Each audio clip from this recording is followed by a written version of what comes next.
Military police officers and soldiers drive heavy motorcycles in a simulation of infiltration and harassing attacks by enemy agents. Cloud Leopard armoured vehicles speed through the streets of Taipei, guarding the capital's security.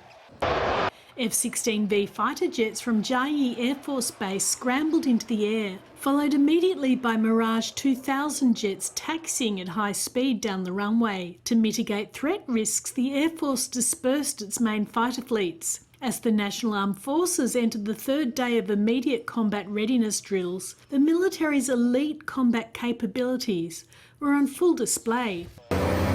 Shifting the focus to Central Taiwan, the 58th Artillery Command's HIMARS missile vehicles made their debut in immediate combat readiness drills, using local terrain and features for cover to reduce the risk of enemy reconnaissance and strikes. The units showcased their rapid repositioning capabilities. Immediate combat readiness drills primarily focus on the ability to respond quickly, rapidly conduct combat readiness preparations, and respond to possible emergencies, establishing the necessary speed for peacetime to wartime transitions.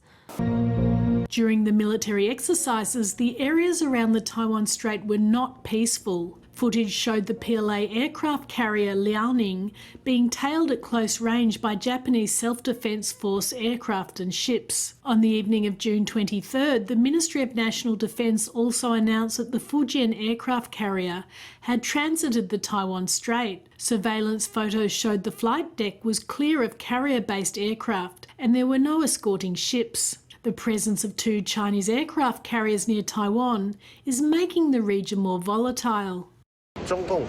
It's unlikely that the CCP will conduct a joint operation with two aircraft carriers. Instead, it will send the Liaoning back to its home port for maintenance and repairs, while sending the Fujian southward for drills, thus maintaining constant pressure on the Philippines in the South China Sea. The Fujian is very likely heading to the South China Sea to conduct another round of integrated training and formation work with its naval air forces J-15 and J-35 fighters. In response to the current tense situation, the military is strengthening its reserve combat capabilities. Starting this year, it has changed the mandatory training period for all reservists to 14 days. A reservist may be called up for a maximum of 56 days. At the same time, the military is also considering amending the law to expand training with the inclusion of discharged women service members.